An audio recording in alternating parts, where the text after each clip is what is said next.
Hi guys, I'm here to do a 3-part series on budget planning and eating. I'm going to divide these up into 3 parts, which will be food, menu planning and shopping, because I really think that these are going to really help you in your life and your eating.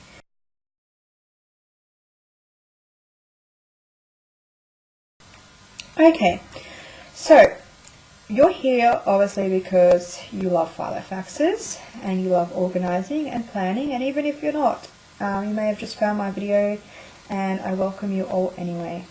So today's topic is going to be about food. Okay, we're going to talk about all things relating to food and how it can help you in your budgeting and planning for your week or fortnight with your health as well. Okay, so one of the biggest things that you are going to want to do to start off with is to grab a piece of pen or paper, or if you've got a Filofax, maybe open up to a fair bit of paper or something like that. Just get a notebook or anything like that. Go grab it and then sit back down. Okay guys? This is mine. It's so pretty. Okay. You've got your book? Fantastic. So hopefully you just pause the video, go and grab your book, and let's move on. Okay. So the first thing you're going to want to do when we talk about food and when we talk about planning and budgeting is you're going to have to assess your health requirements. Okay. So health requirements for me, I'm a gluten intolerant. So obviously my health requirement is that I don't eat bread or grains or wheat or anything like that, because it's going to be very painful for me. So when you're looking at food and planning, you really need to assess your health requirements. Now, you may maybe find yourself, but your child may have a nut intolerance or nut allergy, or your husband might be diabetic, and your daughter might be, dairy, lactose intolerant. So you need to sit down with your family or your partner and really map out what your health requirements are. And it can be really hard, especially if you have a lot of different health requirements, but it is doable. So I want to tell you guys that anything I suggest is very, very doable. I have done it myself. I am a gluten intolerant and my partner is diabetic. So there is kind of similarities, but there's also big variances as well. Okay. So once you've done that, I would suggest going to your doctor as well, and you go to your doctor too if you feel like you may have something. Like if you're sorry guys, if you're reflecting, I've made this video twice. If you're reflecting, guys, and you see that bread binds you up or makes you feel really icky and tired, then you're going to probably go to your doctor and say, look, I think that I may be gluten intolerant or anything like that, or just talk to him about those things. So, or him or her. So you want to go to your doctor, and if you already have a health requirement, maybe you can go to your doctor and talk about things like, how can you help your already existing requirement. So maybe he can set you up with a dietitian, because I'm not a dietitian, guys. I can't help you with the nitty-gritty things, but I can help you anyway from experience. So I'm offering you experience. I'm no way in a medical field. So if you want to talk to your doctor about those kind of things, starting with a plan, maybe he can suggest some supplements or anything like that that's going to help you with your requirements and meeting those requirements. That would probably be a big suggestion. Work with your doctor in this, and if you're hesitant about working with your doctor, work with your family. That is the main important thing. And even if you are a single person, work with yourself and really just think about what kind of life you want to have. Do you want to be wasting money, wasting your life, or wasting your energy on processed foods, takeaway, crappy lifestyle eating, or do you want to actually have the best life that you possibly can live for yourself by eating and choosing and planning and buying the best products that are going to work for your body and your family's body as a whole? Okay, so my next suggestion would be to swap processed foods for whole foods. So you're going to really want to swap those, and I have an example I'm going to show you in meal planning. But basically, when you buy a frozen dinner, okay, let's say frozen dinner for example, and over here they cost about $7, $6, $7. That's a lot of money. Okay, and when you get that frozen meal, it may be easy to just pop into the oven, but it's not easy to burn it off.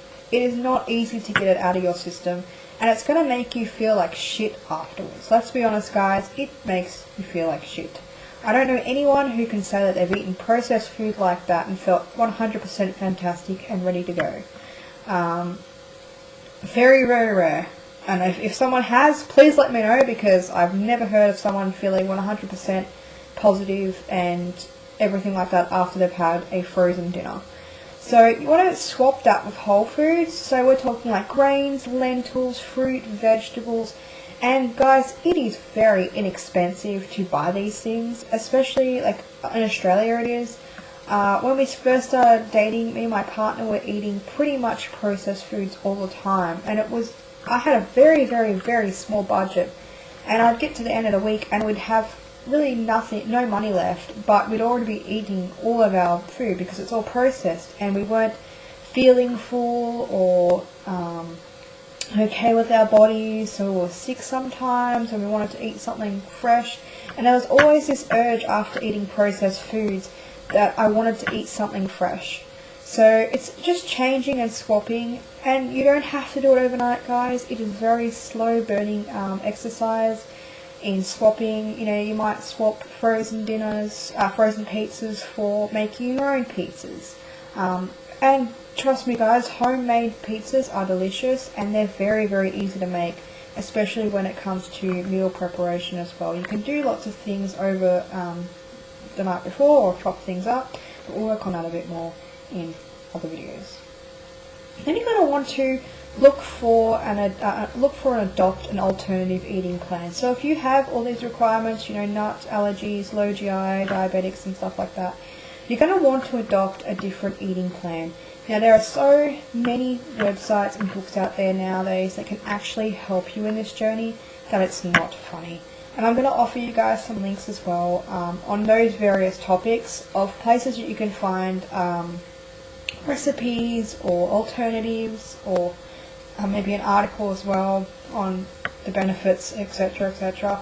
So you can really do your research and see which one fits your requirements for yourself or your family. So definitely look for an alternative eating plan. The another suggestion I'm going to make is to spread out your meals.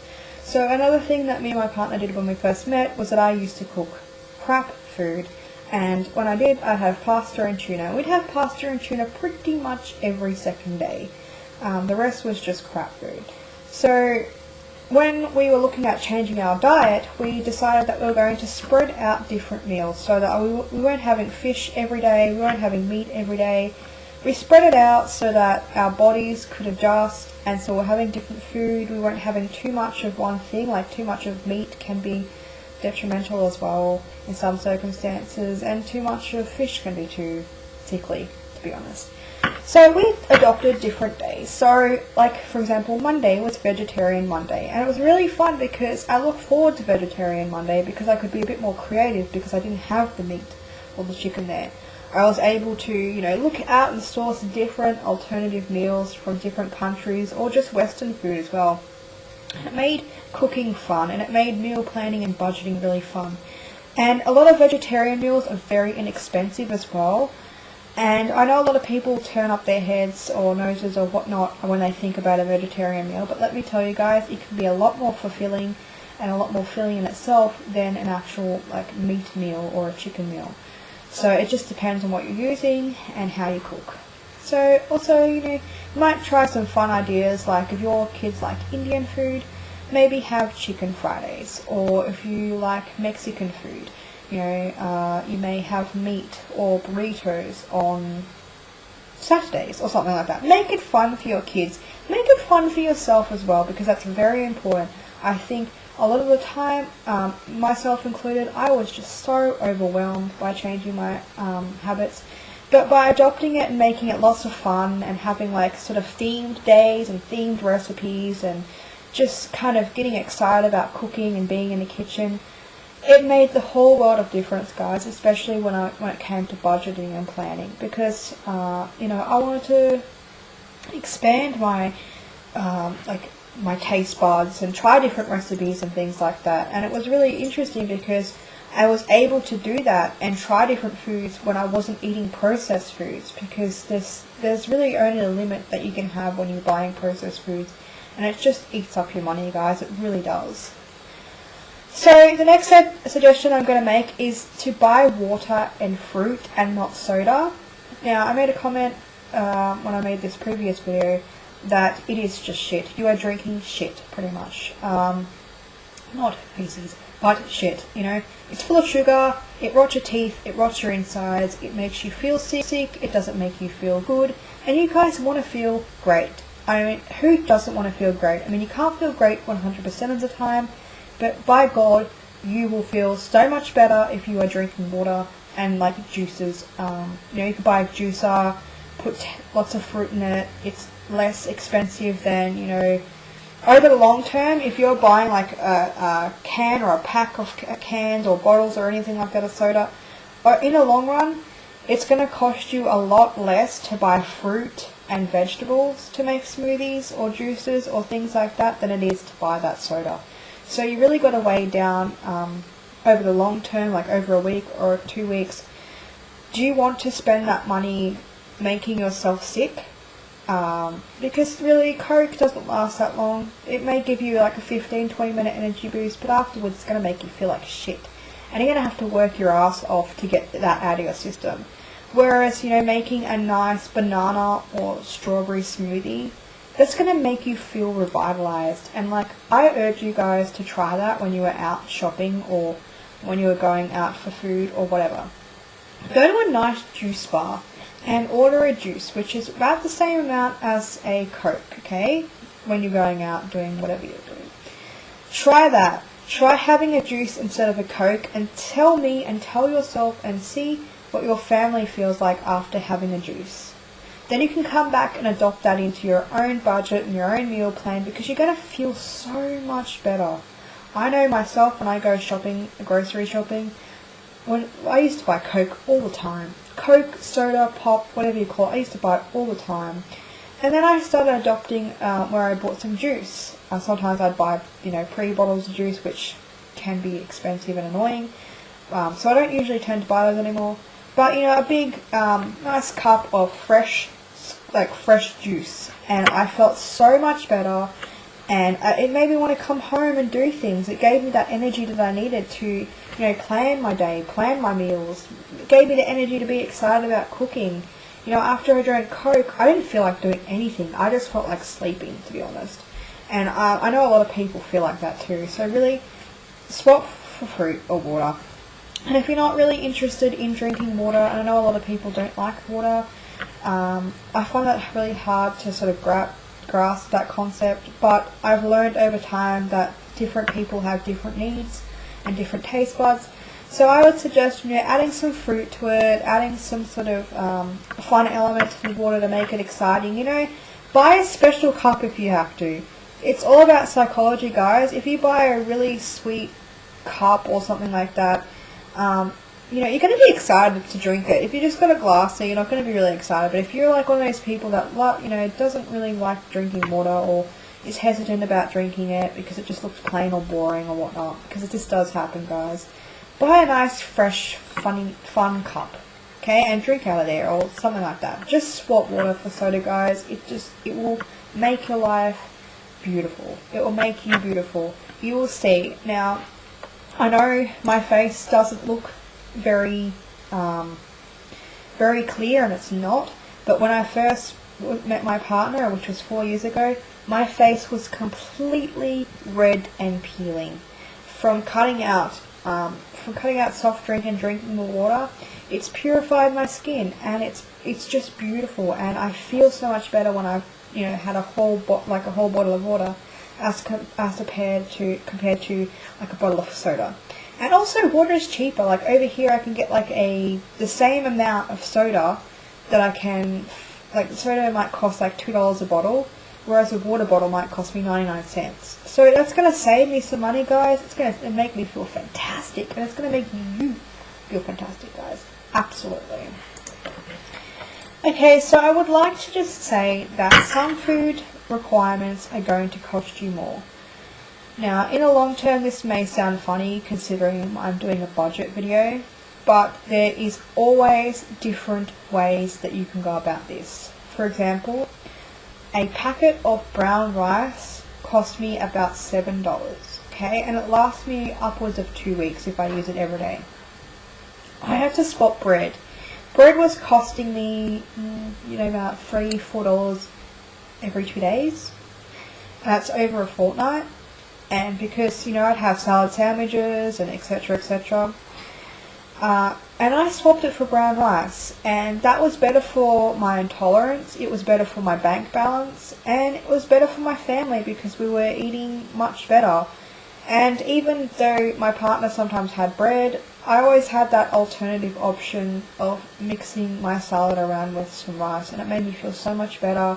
It filled me up faster, it left me feeling sated, and it would just, So guys, just know that sometimes when you have to adopt a different plan, it's going to cost, some things cost more money, but you don't have to always take that route. You can swap things and to make your budget a lot better.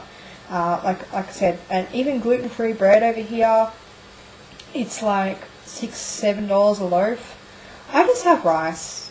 I have rice, and even if I do have bread, that bread usually lasts me a week, as opposed to buying the other bread that didn't fill me up and made me feel much shittier every 2 days. So, yeah. And it's much more better for my family, again, like my partner and me. We're a little family, and it's so much better to be eating better. Again, use your planners as a journey. Okay, use your planners to journey and map out this kind of change as well, because it's going to make you feel a lot better. Write down the topics that I just suggested. I'm going to put them down below so that you can see in small dot form. Take some time out of your day, even if it's like 10 minutes a day, just to focus on brainstorming ideas or talking to your family about different topics. It's really going to help you guys, and when it comes to the budget side of things, it's going to be it's going to give you some foundation to work off. So that is my video. I hope you enjoyed it, and I shall talk to you guys later. I will leave my my email address for you guys to message me if you would like. Have fun, guys. Make this work. Make it work for you and your family, and have a fantastic day. And I will be here with another video very, very shortly. So, thanks, guys. Bye.